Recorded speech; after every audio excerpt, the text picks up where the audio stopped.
George, welcome to Countdown.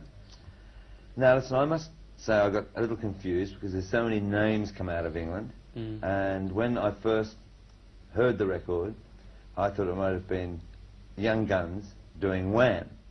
However, it was Wham doing Young Guns. So can you just tell us how you and Andrew got together? Basically, we met when I was 11 and Andrew was 12 at school. Right. And we became like... And where was that? That was in Bushy, near London.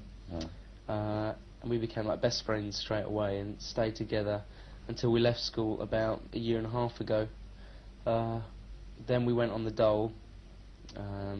We'd already been in a band together, but we just kept writing songs, and when they were good enough, we got a record contract, so that was last year, and released...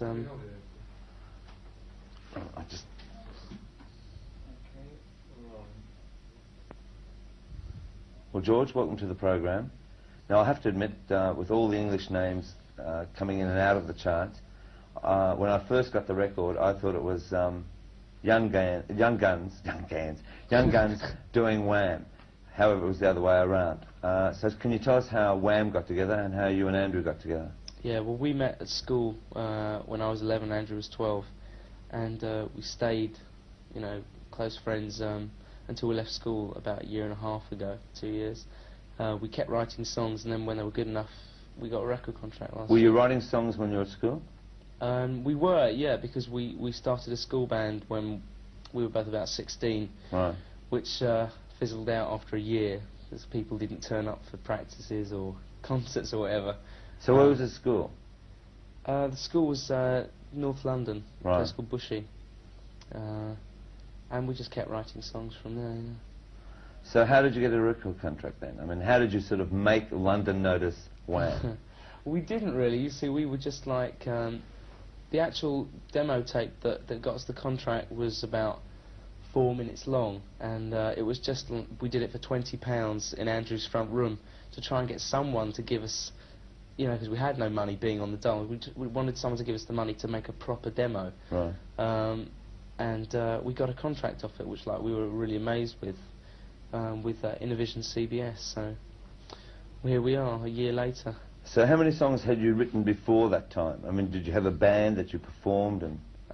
yeah, there was one band that we performed with, as we said, but no Wham. I mean, Wham came about after the contract. So where did the name come from then? Well, I think it was Andrew, actually. Originally we were in a club dancing, and we were kind of doing this like formation dancing and having a laugh. And Andy started shouting something about Wham, Bam and all this, you know. And we thought it'd be a good name for a group. And then we threw it out the window. We thought, no, got to think of something better than that. But eventually we came back to it because it seemed right for what we were doing, you know. Right. And so you're also doing dancing, sort of like going out to clubs, and dancing? Oh yeah, that's our background really. We've both been like, well, what we call soul boys, I suppose, for about the last 5 years. So dancing and clubs are the places that, you know, we get our ideas from. Right. So I think that shows in the records. Hopefully it shows. Well, I was going to say, I mean, Young Guns, is that a true story, like the lyrics that go through that about? It's not true. It's not true of either Andrew or myself, but it's true of a lot of our friends. You know, right, people that we see up the pub. You know, and you'll say, "Where's Alan tonight?" or "Where's Bob tonight?" And they say, "Oh, he's in with the bird," you know. And it's definitely true of a lot of people, but it's a very kind of tongue-in-cheek look at the way, you know, young boys look at being tied down. And I think you're not supposed to be particularly impressed with the male point of view from the song, but at the same time it's very typical. Right. So as far as Wham is concerned now, what can we sort of expect, you know, over the next whatever, you know?